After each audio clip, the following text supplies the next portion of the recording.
자, 안녕하세요. 반갑습니다. 2022년 11월 10일 주식 정리해드리는 추정남. 오늘도 시장 정리부터 먼저 시작해보도록 하겠습니다. 일단 뉴욕 증시는 미국의 중간선거 결과 혼선, CPI 경계 심리로 인해서 하락 마감하였습니다. 중간선거 개표가 이어지고 있는 가운데 공화당이 압승할 것이다라는 예상과는 달리 민주당이 선전하며 불확실성이 상승하는 모습이 보여주고 있습니다.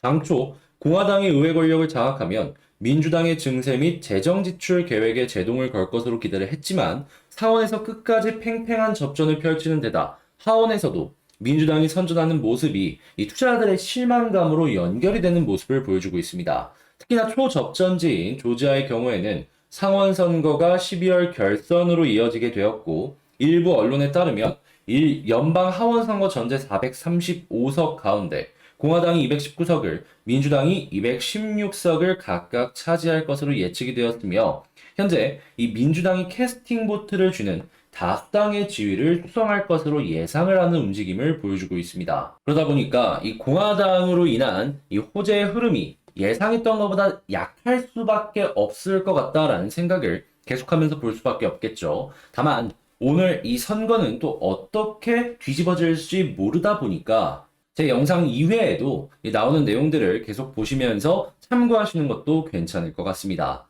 자, 오늘 밤 발표되는 미국의 CPI 역시도 경계 심리가 커지는 모습을 보여주고 있는데 일단 나오는 내용은 되게 괜찮아요. 시장 예상치는 전월보다 약간 누그러질 것으로 예상치가 나오고 있고 뉴욕의 여는 총재는 연설을 통해 미국의 기대 인플레이션이 페드의 목표치와 대체로 일치하며 상당히 안정적이라고 언급을 했습니다. 자, 그렇다는 얘기는 예상치대로 나오면은 이 부분은 호재라고 생각을 할 수가 있겠죠. 자, 그렇게 일단 안 좋은 부분은 좀 있지만 그래도 기대를 할 수 있는 부분도 있기 때문에 양 방향 모두 살펴보면서 전략을 짜야 될 것 같습니다. 자, 국제유가는 WTI 기준 85.83달러로 마이너스 3.46% 하락 마감하였고요. 채권 혼조의 달러 강세에 금 가격은 하락 마감하였습니다. 자, 그러면 뉴스들 하나씩 살펴보도록 할게요.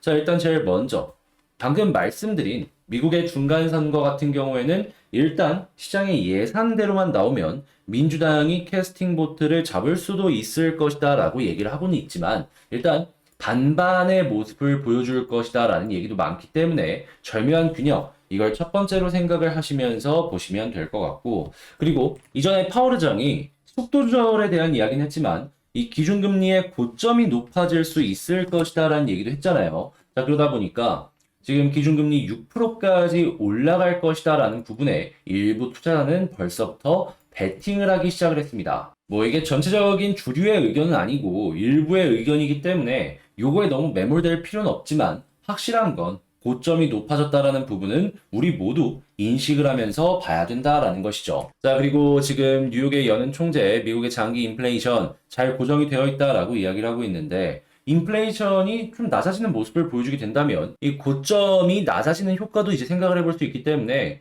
이게 실질적인 데이터로 어떻게 나오는지를 꼭 봐야 될 것 같고, 지금 인플레이에 가장 큰 영향을 주고 있는 이 러시아의 전쟁 같은 경우에는 나쁘지 않습니다. 이번에 러시아가 헤르손에서 철수를 하고 그리고 강 건너편에 방어선을 구축하라는 명령이 나왔다라고 하죠. 어떻게 보면은 지금 이 러시아가 점령을 해놓은 땅에서 고착화를 시킬 것 같다라는 생각이 조금씩 들게 만들고는 있는데, 우크라이나 같은 경우에는 여기에 일단 우리는 최대한 지금 나라가 망가진 모습들이 많이 보여지고 있다 보니까 최대한의 배상을 얻어내려는 이러한 모습을 보여준다라고 좀 생각을 해볼 수는 있을 것 같거든요. 근데 양국의 움직임이 현재 위치에서 충돌이 많이 낮아지는 모습이 보여지게 된다면 이들로 인해서 만들어진 변동성이 조금 더 낮아질 수 있다는 것도 기대를 하면서 보기가 괜찮을 것 같습니다. 그리고 무엇보다 우크라이나가 직접적으로 공격을 들어가기 힘들 것이다 라고 생각이 드는 게 뭐냐면 지금 유럽에서 보이십니까? 이 물가 때문에 이 곳곳에서 대규모 파업 및 시위가 잇따라서 나오고 있습니다. 눌렸던 게 터지기 시작을 했다라는 것이죠. 자, 그런데 유럽은 아시죠? 여기는 민주주의입니다. 선거를 통해 가지고 정치인들이 바뀌어요. 그런데 유권자가 이렇게 전쟁 때문에 힘들다, 물가 올라가니 힘들다라고 하는데 전쟁이 길어질 수 있게 우크라이나를 지원하는 움직임을 보여주게 된다. 쉽지 않겠죠. 그렇기 때문에 러시아가 고착화를 하려는 움직임이 보여지게 된다면 우크라이나도 어떻게든 이제 발끈은 하겠지만 저는 어느 정도 그때부터는 숨고르기에 들어가는 여러 가지 시그널들이 나와주지 않을까. 나름 기대를 하고 있고 그런 모습이 보여졌을 때 이 물가의 안정세도 어느 정도 나올 수 있다라는 건 생각을 하면서 봐도 좋을 것 같습니다. 자, 그리고 지금 중국 쪽에서 미국의 이제 압박에 어떻게든 벗어나기 위해 반도체 기업들을 인수하려는 움직임을 꾸준하게 보여주고 있는데 그 타겟 중에 한 군데가 독일이거든요. 근데 이제 독일이 잇따라서 그 부분을 금지시키고 있습니다. 자, 그렇다는 얘기는 중국 같은 경우에는 반도체 관련해서 끊임없이 구석으로 몰리게 될 가능성이 높다라는 걸 생각을 해볼 수가 있을 것 같은데 일단 이 중간 선거의 끝이 보이다 보니까 다시금 미국과 비공식 협의가 시작이 되었다라는 내용을 확인을 할 수가 있습니다. 어떻게 될지는 모르겠지만 한국 기업이 중간에 끼어가지고 이 수익을 낼 수 있는 부분이 나올지 안 나올지 요걸 보는 게 핵심 포인트가 되어줄 것 같네요. 자, 그리고 이런 상황 속에서 TSMC 같은 경우에는 이 현재 시장 점유율을 훨씬 더 끌어올리기 위해서 미국의 애리조나에 첨단 반도체 공장을 더 짓는다라고 추가 투자의 의지를 밝혔고요. 이 한국의 삼성전자 역시도 여기에 대응하는 움직임이 최근에 계속해서 나오고 있죠. 그렇기 때문에 이 반도체 장비에 대한 수요는 계속해서 증가를 할 것이다. 이거 일단 첫 번째로 생각해 보면 좋을 것 같고, 자, LNG선의 계약은 현재 한국이 압도적이다라는 내용이 나오고 있습니다. 고부가가치선이기 때문에 여기에 관련이 되어 있는 밸류체인 기업들 같은 경우에는 분명히 수혜를 받을 가능성이 높은데, 제가 지금 조심하는 부분은 뭐냐 하면은, 일단 가스의 가격이 분명히 출렁출렁 하긴 할 겁니다. 그런데 이 고유가, 다시, 이 고금리 시대에 이 배를 살려는 움직임이 얼만큼 줄어들 것인가. 선박도 덩치가 워낙 크다 보니까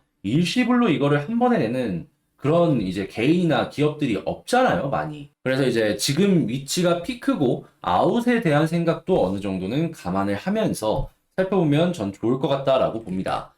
자, 그리고 지금 쿠팡이 3분기 영업이익 로켓 배송 도입 이후에 첫 흑자 얘기를 내놨는데 당연히 이 쿠팡 관련주들은 주목을 받을 수밖에 없겠죠. 그래서 쿠팡 관련주 한번 보면 좋을 것 같고 이번에 티빙의 몸값이 계속 올라가고 있다라고 하는데 여기에 대응하기 위한 넷플릭스나 디즈니 플러스의 움직임 때문에 한국 제작사들의 몸값이 올라가는 거 요거 기대를 하면서 제작사 한 번 더 보는 것도 괜찮을 것 같습니다.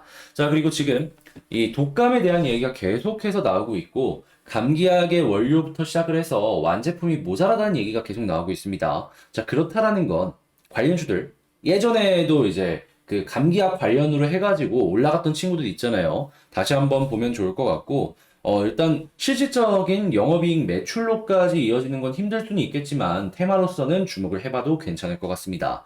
자, 다만 이렇게 좋은 것도 보여지고는 있지만 지금 저축은행 같은 경우에는 현금이 없어갖고 현금을 유치하기 위해서 굉장한 노력들을 보여주고 있거든요. 자, 그러다 보니까 저축은행의 불안정성이 되게 커지고 있어요. 해서 여기에서 펼쳐지는 여러 가지 이 리스크에 대해서 감안하시면서 살펴보시면 좋을 것 같고, 이 중소보험사 역시도 마찬가지입니다. 흥국생명을 시작으로 계속 얘기가 나오고 있죠. 그래서 이제 보험사 역시도 이 메이저 말고는 조심을 하는 게 좋을 것 같아요. 자, 그리고 당연히 여기에 이제 영향을 받는 기업들 같은 경우에는 자연스럽게 유동성에 대한 여러 가지 변수가 생길 수밖에 없고, 지금 이런 상황이라면 현금을 가진 사람이 왕이다 보니까 현금 가진 기업들의 밸류는 더욱더 높게 평가를 받을 것이다 라고 정리를 하면서 오늘의 시장 정리 마칠 수 있겠습니다. 자, 지금 제가 말씀드린 부분들 같은 경우에는 영상 시작 전에, 다시 장 시작 전에 이렇게 업로드를 도와드리고 있어요. 그리고 이러한 부분들을 같이 공부하는 개념으로 꾸준하게 올려드리는 것들도 있으니까 이런 거 한번 같이 보고 싶다라고 생각을 하신다면 영상 소개란에 있는 텔레그램 링크를 클릭하시면 되겠다라고 말씀드리며 본 영상 시작하도록 하겠습니다. 자, 제가 이번에 가지고 온 종목은 두산 에너빌리티를 가지고 왔습니다. 일단 오늘 좀 가나 싶었는데 빠지고 있죠. 이 부분은 확실히 아쉽다라고 생각이 드는데 그래도 지금 나오는 내용들만 놓고 본다면은 뭐 나쁠 건 없습니다. 자, 그러면 지금 나오고 있는 호재와 차트 수급 하나씩 살펴보도록 할게요. 자, 일단 제일 먼저 나오고 있는 뉴스를 좀 보자면 일단 제일 첫 번째 이 시장 정리에서도 말씀을 드렸던 부분인데 지금 현재 이 상원이든 하원이든 민주당이 생각했던 것보다 되게 좋은 모습을 보여주고 있습니다. 자, 그렇다라고 하면은 캐스팅 보트를 민주당이 계속해서 유지를 할 수도 있다라는 것인데, 자, 그랬을 때 제일 처음 생각이 드는 게 뭐냐? 정책의 연속성. 그러니까 이전에 진행을 했던 정책을 계속해서 이어갈 가능성이 높다라는 겁니다. 그럼 자연스럽게 이 민주당에서 얘기를 했던 뭐 원전이나 친환경에 대한 사업 같은 경우에는 계속해서 확대를 해나갈 가능성이 훨씬 더 크다라고 생각을 하면서 볼 수가 있겠죠.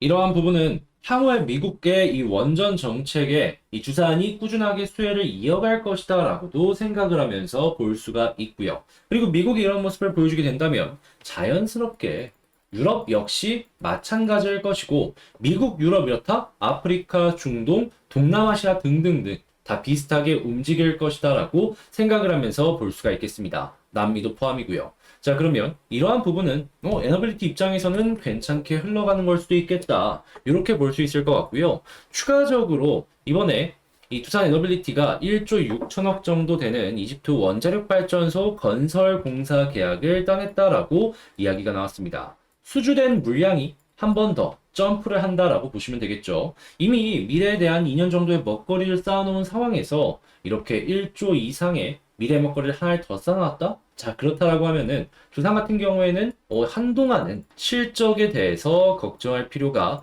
계속 없어진다라고 생각을 해볼 수가 있는 겁니다. 추가적으로 이 뭐 정부가 이제 따내는 공사들에 대해서 기자재 납품하는 부분이나 아니면 핵심 부품 납품하는 거, 건설에 이제 발 한 발 걸치는 거, 이런 것들도 훨씬 더 이제 긍정적으로 연결을 할 수 있다라고 생각을 해볼 수가 있겠고요. 자, 그러면 지금 어떻게 보면 수주 물량만 놓고 봤을 때 원전이 그렇게 좋다라고 보기는 어렵지만 좋게 바뀌고 있는 모습을 우리에게 보여줄 것이고 후속 뉴스 나올 때마다 추가적인 플러스 알파의 프리미엄을 저는 줘도 된다라고 생각을 합니다.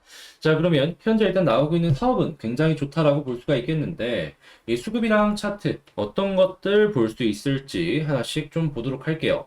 자, 일단 제일 먼저 수급은 좀 많이 아쉽습니다. 어제 좋은 모습 보여줘가지고 오늘 기대를 하긴 했는데 일단 올라가는 모습이 보여지다가도 결국에 빠졌죠. 이거는 뭐 어떻게 생각을 해야 되느냐. 이거 실제로 이런 식으로 끝나주는 모습 보여주게 된다면 단기 조정이 나올 가능성이 높다 보니까 제가 항상 말씀드리는 이 외국인과 기관의 플러스가 한 이틀 정도는 연결, 3일 정도는 연결이 되어줘야지 조금 더 편하게 볼 수 있을 것 같다. 그래서 이 부분은 단기적인 조정에 대해서 조심을 해야 된다라는 저는 시그널이다라고 생각을 하기에 여러분들도 이 부분은 꼭 주의 깊게 봐주셨으면 좋을 것 같고요. 자, 그 다음으로 차트를 놓고 봤을 때에는 역시나 이제 저런 게 나오더라도 볼린저 밴드 상단 위에서 끝나주는 모습을 꾸준하게 보여주게 된다면 이걸 타고 계속해서 올라가는 모습이 보여질 것 같은데 일단 아직 종가가 여기 아래쪽에서 형성이 되는 모습을 보여주고 있다 보니까 여기서 만약에 이탈을 한다? 그러면 과거처럼 조금 이렇게 횡보를 하든 약간의 조정을 거친 다음에 그 다음 상승을 위해서 각을 보지 않을까? 이렇게 예상을 해볼 수가 있을 것 같습니다. 자, 그런데 떨어진다라고 하더라도 걱정할 필요가 아직까지는 없는 게 추세가 어떻습니까? 이제 막 위로 올라가기 시작했죠. 뭐 꺾인 거나 그런 게 없는데 여기서처럼 추세 잡히면 계속 빠지잖아요. 추세 잡히면 계속 올라갈 가능성이 높은데 손절을 해야 될 필요는 굳이 저는 안 보이지 않나 싶은 거죠. 그래서 뭐 이건 취향 차이지만 11선 혹은 21선 여러분들 취향에 맞춰서 지지라인 이 세팅을 한 다음에 보시면 될 것 같고요. 자, 그런 다음에 61선을 돌파를 해주는 모습이 만약에 보여지게 된다면 저는 481선까지 여러분들께서 참고를 하시고 그 다음 목표를 잡아보셨으면 좋겠습니다. 121선을 이야기할 수도 있는데 보통 이런 모습이 보여졌을 때 61선 돌파하면 480 혹은 241선까지는 올라가주는 모습을 보여주곤 하더라고요. 그래서 제 영상을 다시 시청을 해주시면 되는 거고요.